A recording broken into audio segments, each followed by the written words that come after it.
I should have known the house had secrets. The landlord barely looked me in the eye as he handed over the keys. "It's old," he muttered, "and some things come with age." It was cheap. Too cheap for the size and location, a quiet, vine-draped Victorian home on the edge of town. I didn't ask questions. I just needed a place to start over, somewhere far from the noise of the city and the mess I left behind. The house creaked like it remembered stories it wasn't allowed to tell. Dust swirled through sunbeams, and every corner held whispers of lives once lived here. But it was the mirror that caught my breath. I found it in the upstairs bedroom, an ornate, full-length piece with a dark wooden frame, carved with twisting vines and roses that looked like they might bleed if touched. The glass had a faint shimmer to it, like water just before a storm. It wasn't listed in the inventory. No one mentioned it. Yet there it stood, as though waiting. I reached out, fingertips brushing the cold surface. My reflection looked back, a little tired, a little lost. My name is Alina, and lately, I hadn't quite recognized the girl in the mirror.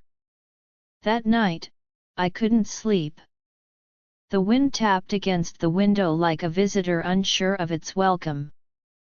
My thoughts tangled in each other, memories I didn't want and silence I couldn't escape. At midnight, I got up to drink water. The hallway was dark except for a faint silver light coming from the bedroom. I stepped in, and froze. The mirror was glowing. Not brightly but subtly, like the way fireflies blink in the dark. And in its surface, it didn't show me. It showed someone else. A woman, seated at a small writing desk. Candlelight danced across her face. Her hair was pinned up in a soft 1920s wave, and she wore a pale blue dress with lace sleeves. She was writing furiously, passionately. Tears streaked her cheeks as she pressed ink to paper. My heart pounded as I stepped closer. I didn't know how it was possible. Maybe I was dreaming. Maybe grief and exhaustion had finally caught up to me. But when I looked closer, when I truly saw her face, my breath caught in my throat. She looked like me. Not exactly, not entirely. But close enough to unsettle every part of me. Her cheekbones, her jawline, the curve of her lips, and when she signed the letter, I saw it clearly. Yours forever, Alina. The ink bled into the page. The candle flickered. And just like that, the vision vanished. My own reflection stared back at me, pale, wide-eyed, trembling. I didn't sleep for the rest of the night. The next morning, the mirror looked perfectly ordinary. No glow. No woman. Just my reflection, bleary-eyed and doubting everything I'd seen. I stood in front of it for a long time, waiting, hoping, maybe for something. But there was nothing magical in the daylight. Only me, wrapped in an oversized sweater, hair pulled into a loose knot, looking for answers in glass that wouldn't speak. Still, the image haunted me. I remembered every detail of her, of me. The candle light on her skin.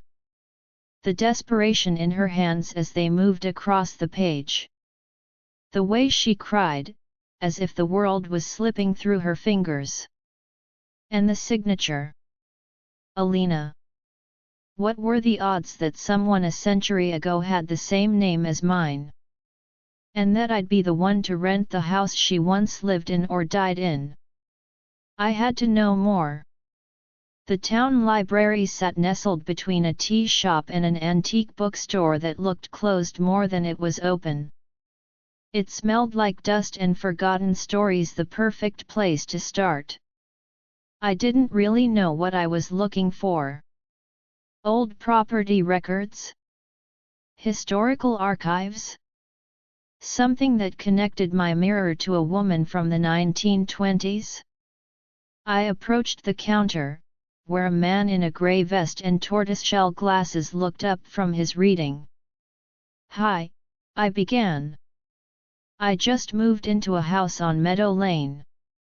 I think it's been around since the early 1900s, maybe earlier. I was wondering if you had records of past owners." His eyes lit with interest. "Meadow Lane? The white Victorian on the corner. That's the one." He smiled. "That's quite a house. A few stories floating around about it." "What kind of stories?" I asked, trying to sound casual. He leaned forward. "Tragic love, mostly. A woman who lived there in the 1920s disappeared under mysterious circumstances. Her name was..." He paused, tapping his temple. "Alina, I believe." I froze. "Do you know anything else?" "Not much. There's a local historian, Julian Carter, who's compiling case studies from that era. He's been digging into that specific house for months. If anyone knows more, it's him." "Julian Carter," I repeated. He scribbled a name and number on a slip of paper and handed it to me. "Tell him Harold sent you." Later that night, I stood in front of the mirror again. Midnight came and went, but nothing happened. I waited, heart thudding in anticipation, but the glass remained still. Cold. Silent. Until I turned to leave. Then just for a second I caught movement out of the corner of my eye. I spun back. There she was. The woman Alina sat on a park bench now, clutching a letter to her chest. Her eyes searched the fog around her, as though waiting for someone. Then a man appeared. Tall, handsome, with dark hair and a trench coat dusted in rain. He looked at her like she was his whole world. But when she reached for him, he took a step back. I couldn't hear them, but I didn't need to. I saw it in the way her shoulders slumped. The way he shook his head. And then he handed her something. A newspaper clipping. The headline read: "Local man accused of murder, trial begins Monday." The next moment, the mirror went dark. I stood rooted to the spot, breath caught in my throat. Who was he? Her lover? Her betrayer? And why was she still showing me this? Outside, the wind howled louder than before. Inside, I stared at my reflection, my mind spinning. There was a story here, and somehow, I was part of it. I picked up the slip of paper Harold had given me and stared at the name. Julian Carter. Tomorrow, I'd find him. And maybe, just maybe, he could help me understand why a woman from the past was still writing letters through a mirror, to a man the world believed was a killer. Julian Carter wasn't what I expected. I found him at the local archive hall, bent over a map of the town dated 1919, brow furrowed like it held the answers to something he couldn't quite decode. He had tousled brown hair that looked like he'd run his hands through it too many times, and a pen tucked behind his ear. When he glanced up at me, something about his eyes, thoughtful, steady, made me feel like he was seeing right through me. "You must be Alina," he said, standing and brushing dust off his sleeves. Harold said you'd come. I blinked. He did. Julian smiled slightly, like he'd been waiting. Anyone living in the Meadow Lane house eventually comes looking for answers. I hesitated. So it's true, then? About the woman. He motioned toward a chair beside him. Let's start with what you've seen. I sat. For a moment, I didn't know where to begin. Then the words spilled out: the mirror, the letters, the visions of the woman who looked like me. I told him about the man in the coat, the headline, the name we shared. And Julian didn't laugh. He didn't look skeptical. Instead, he leaned back, fingers steepled beneath his chin. I've spent the last year researching her, he said finally. Her full name was Alina Graves. Born in 1901. She lived in that house until 1926, when she vanished. Vanished. Left behind everything. Clothes, letters, even an unfinished note on her writing desk. Her disappearance was never solved. His voice dropped. The man she loved, Edward Marks, was tried for murder. People said she fled out of shame, others believe she was silenced. Chills rippled down my arms. Silenced. Julian nodded grimly. Edward always claimed he was innocent. That he was framed. The evidence was flimsy, but public sentiment was vicious. The victim was his employer's son. Wealth, politics, scandal, it all stacked against him. Did Alina believe him? That's the part that haunts me, Julian said, opening a folder. Inside were scanned letters, photos, and fragile envelopes aged by time. In every surviving letter, she defends him. Claims she's found something that will clear his name. Then, nothing. She disappears before the trial ends.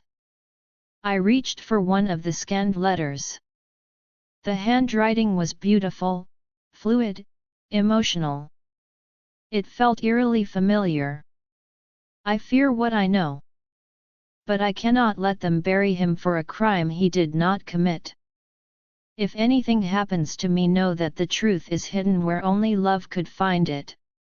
I read it again, lips parting. Where only love could find it. That line has baffled me for months, Julian said, studying me. Until Harold mentioned you. A new tenant.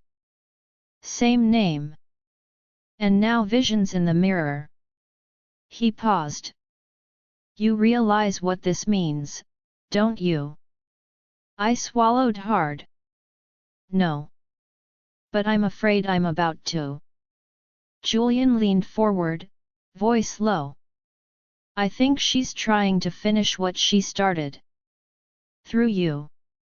That night, I returned home with copies of her letters and a strange pressure in my chest.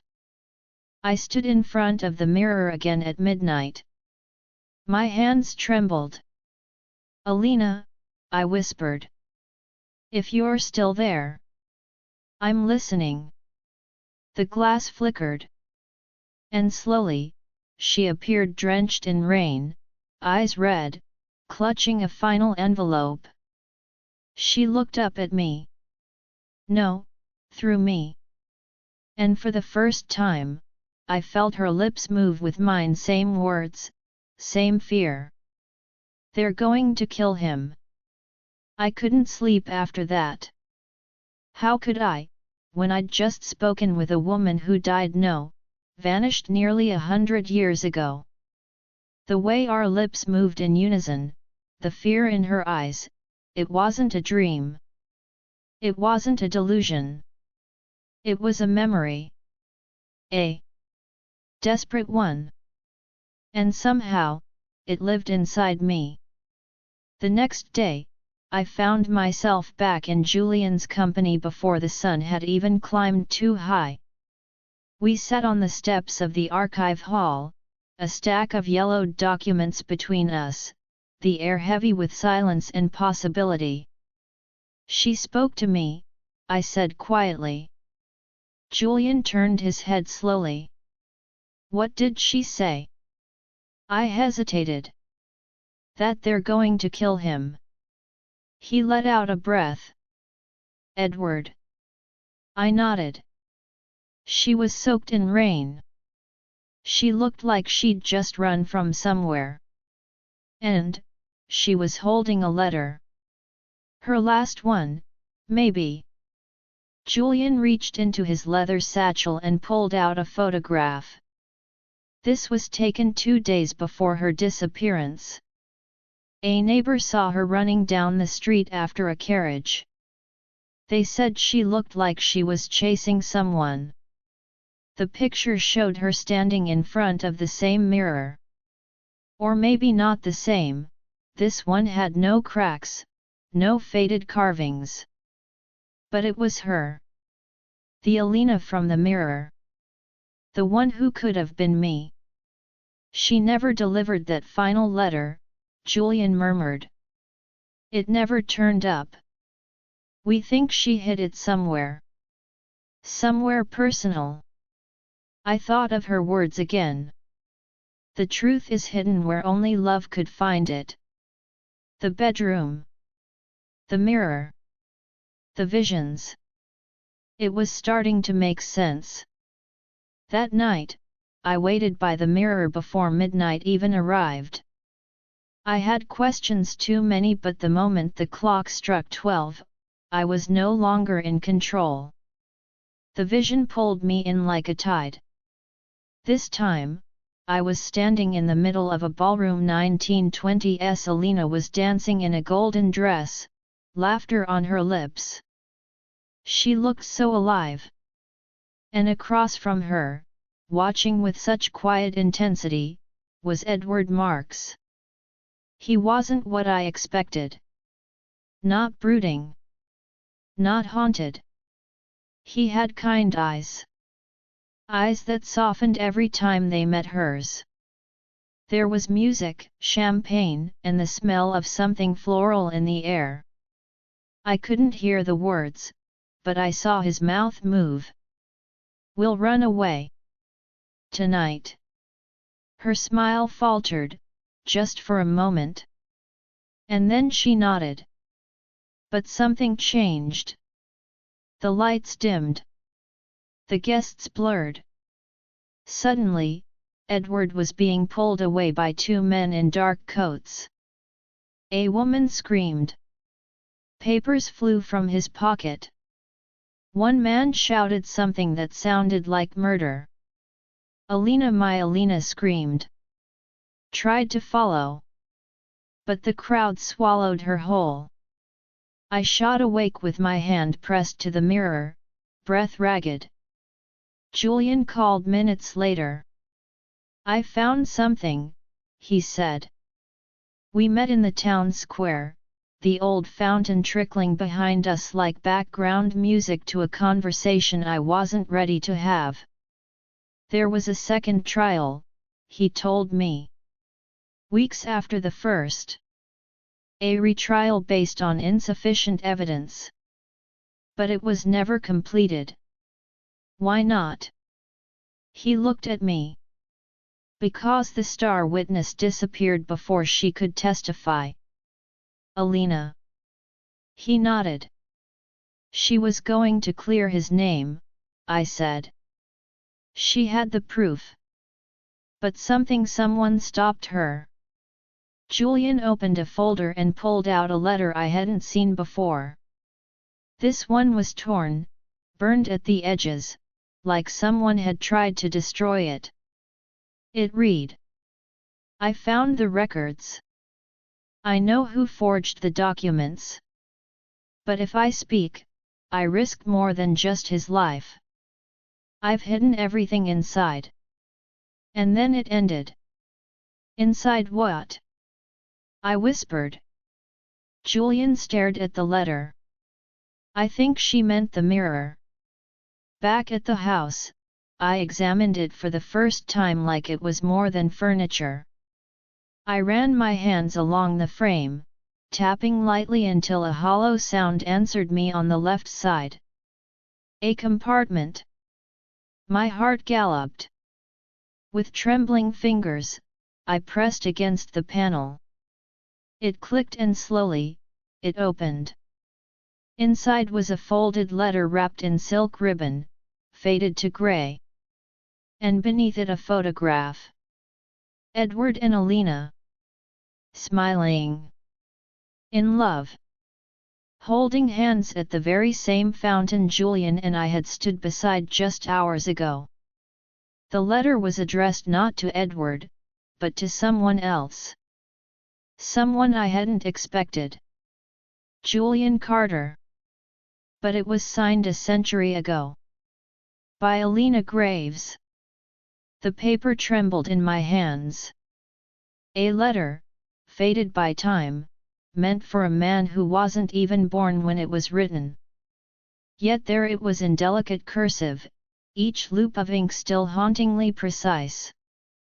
To Julian Carter. If this finds you, then perhaps time has done what I could not.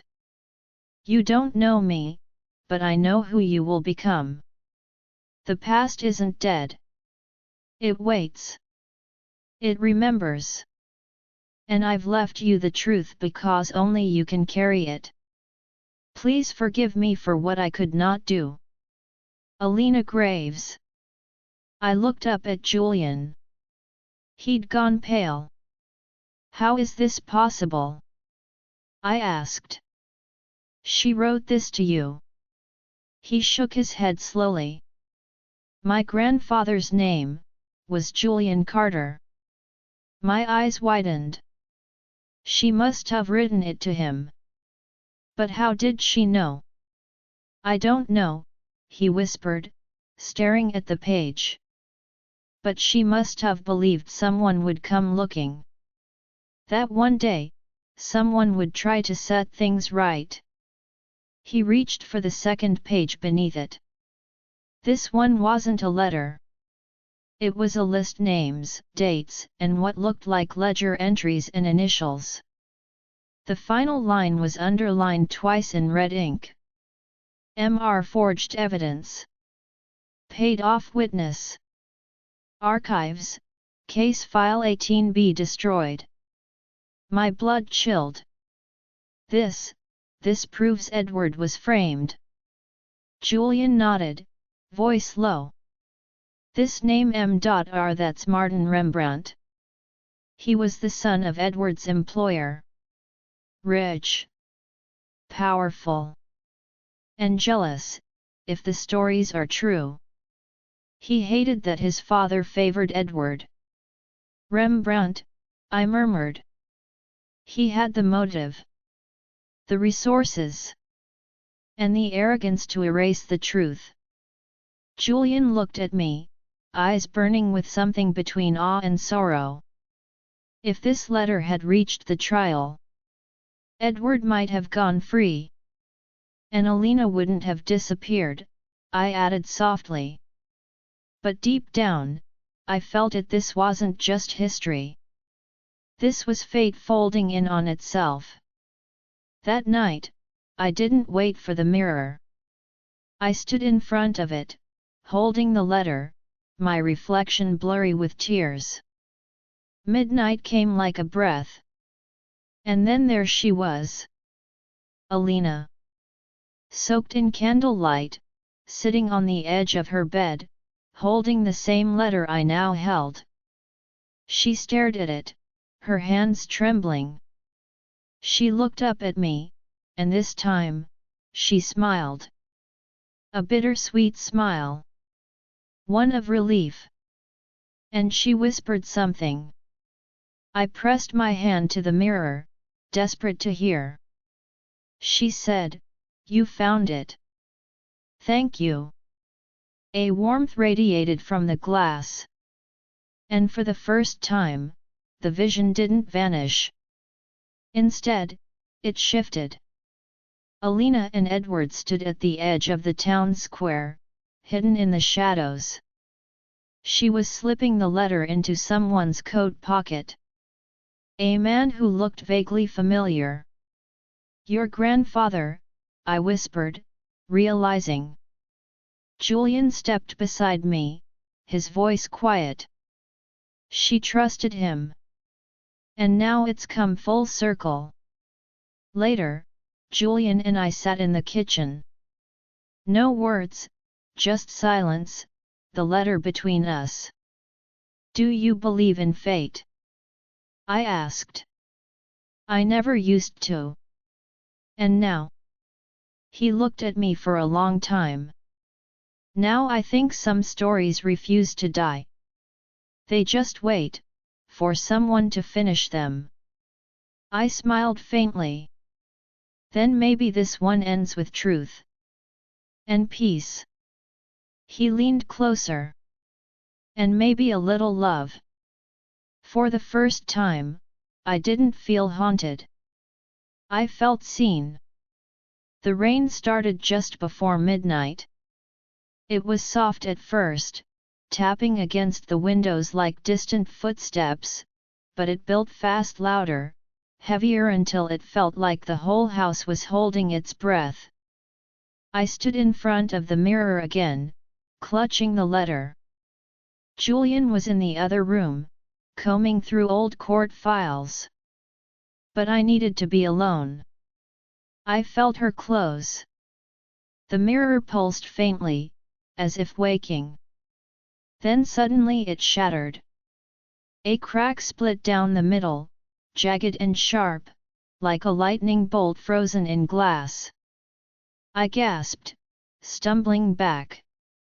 But the vision had already begun. Through the broken surface, I saw a final memory. Not a glimpse of storm.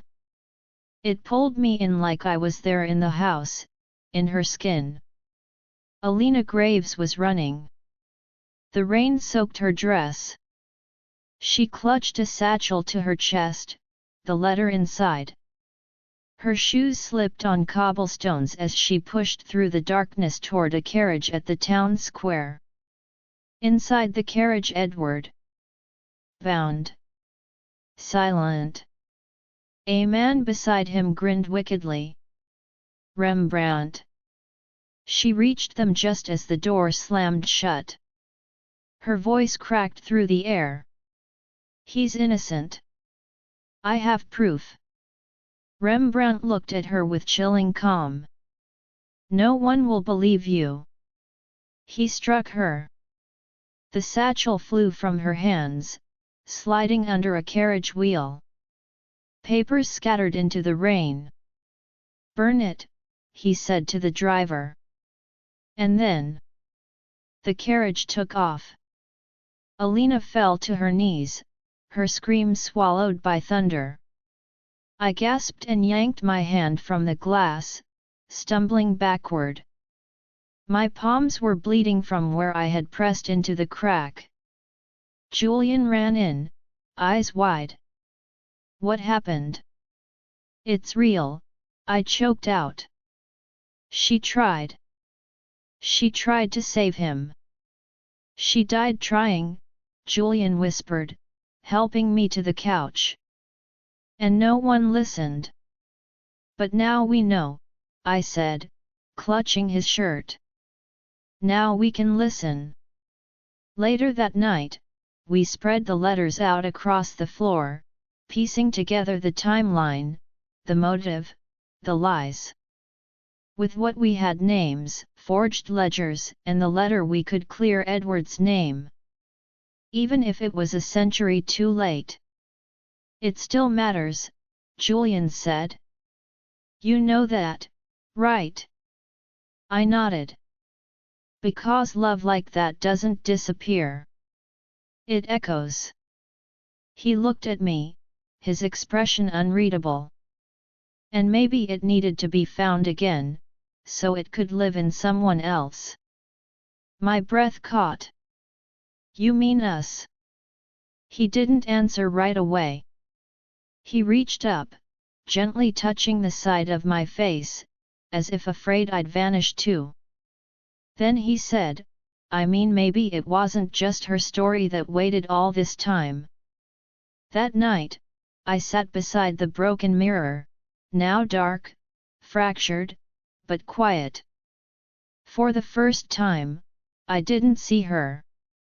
Not even a flicker. But I felt her peace. The storm outside had passed. And inside, for the first time in years, it felt like something had finally come home. Morning broke with a hush, as if the world had paused to let us breathe. The mirror remained cracked, silent. No visions. No flickers. Just the warped reflection of my own eyes, and Julian's behind me, steady and still. I don't think she'll come back, I whispered. Julian touched the glass lightly. She finished her part. It's ours now. We sat in silence until sunlight crept fully into the room. Then Julian stood, turning toward me with a new spark in his eyes. There's something I haven't told you, he said. I raised an eyebrow. Now's a strange time for secrets. He gave a half smile. It's not a secret. Just a guess. My grandfather, Julian Carter, the original one, he used to mention a box. Letters he found after the trial. Said he stored them somewhere he could never quite remember. Said if I ever moved to this town, I'd know when the time was right to look for it. And you think? I think it's here. Somewhere in this house. We started in the attic. Dust choked the air, and cobwebs clung to the sloped beams like forgotten promises. The wood groaned under our weight, but Julian's determination never faltered. It took an hour before we found it, a small wooden trunk tucked beneath a loose floorboard near the far window. He pried it open carefully, as if expecting it to breathe. Inside were letters, dozens of them wrapped in faded blue ribbon. Some were addressed to Edward. Some to Julian's grandfather. Some, strangely, unsigned but unmistakably written by Alina Graves. Julian sat cross-legged on the floor, unfolding the topmost letter. His lips moved silently as he read. Then he handed it to me. To whoever finds this. Love is not always quiet. Sometimes, it rages through time, louder than history, louder than death. If you're reading this, then perhaps you carry what I could not finish. Not just the truth, but love that endures. Edward was framed by a man protected by power, by silence. I couldn't scream loud enough. But I have left the truth in fragments so someone else could one day speak it whole. Find the rest. Not for justice alone, but for the love that refused to die. Alina Graves. I stared at the words. They felt like something meant not just for us but for anyone who's ever loved and lost, and dared to love again anyway. She knew someone would find this, I said softly. Julian ran his fingers across the box's edge. She trusted the future. We kept reading through the morning. Each letter brought us closer not just to the truth of what happened, but to her spirit. Her voice. Her heartbreak. Her devotion. One envelope stood out. It had no name. Just a date. March 3, 1926, the day she disappeared. Julian opened it carefully. I have one last hope. His name is Julian Carter. I gave him the final letter. If anything happens to me, he must carry the truth forward. We both went quiet. Your grandfather had it all along, I said. Julian nodded. And passed it to me, piece by piece. Because he believed someone else would carry it the rest of the way. As we sat surrounded by letters, the weight of time around us like dust in the air, Julian turned to me with a softness I hadn't seen before. Do you ever wonder, he said slowly, if you were meant to move into that house? I didn't even choose it, I replied. It was just there. Waiting. He smiled. Maybe love finds a way. Even across generations. Maybe some stories are waiting for the right people to finish them. His hand found mine. Warm. Grounding. Real. And in that quiet attic, where one love story had unraveled into tragedy, another was quietly beginning. We didn't go to the museum. We went to the courthouse. It felt strange carrying a stack of nearly century-old letters into a place built on order, time, and modern logic. But Julian knew someone there, an archivist named Elise who worked with historical legal cases and preservation. When she saw the letters, her eyes widened. Where did you find these? They were hidden, Julian replied, by a woman who tried to stop a wrongful conviction and vanished before she could. He laid down the forged ledger pages, Alina's final letter, and Edward's handwritten notes ones Elise confirmed matched his prison confession documents. The paper trail was fragile but undeniable.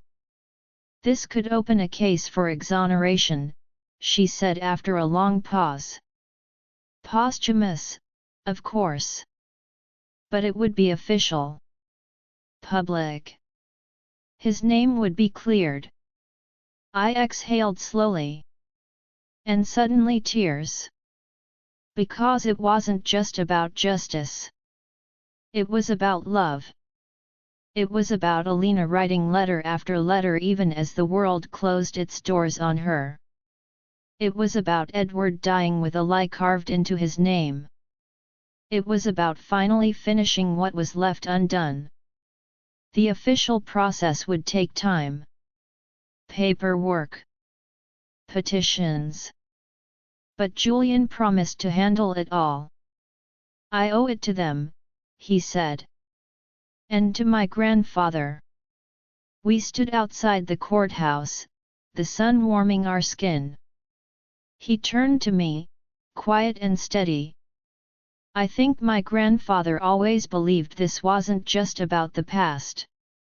I think he believed it would find you. Why me? I whispered. Why not someone else? Julian smiled faintly. Because it had to be someone with her name. Her heart.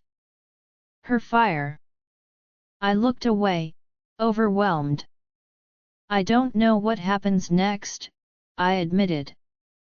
You don't have to, he said, brushing a strand of hair behind my ear. Sometimes, the heart knows even when the mind doesn't. That night, I stood before the broken mirror for the last time. No visions. No voices. Just my reflection and the quiet echo of peace.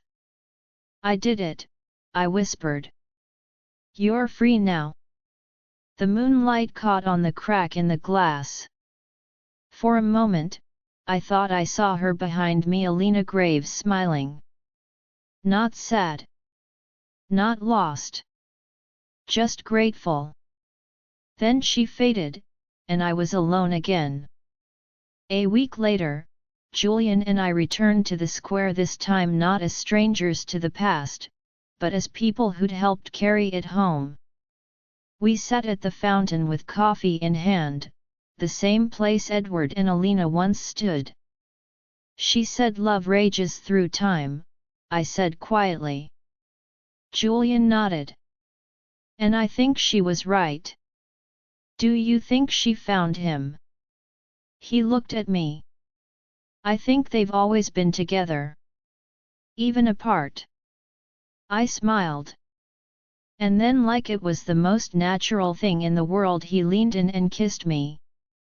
There were no visions this time. No ghostly whispers. Just his hand in mine, and the simple truth that we'd found each other through a story written long before we were ever born. The house is empty now. I'm moving on, but I'll never forget it. The mirror, the attic, the woman who bore my name and left behind pieces of her soul for me to find. The mirror is still cracked. But I've grown to love it that way. Because some love stories don't need fixing. They just need remembering. And in the quiet, sometimes, just before I leave the room, I think I see her. Smiling back at me. If this story moved you even a little, please like or comment, it helps more people find it. Subscribe and turn on the bell so you never miss a love story whispered just for you. We're building something special here, a space for stories that speak to the soul. I'm so glad you're part of it.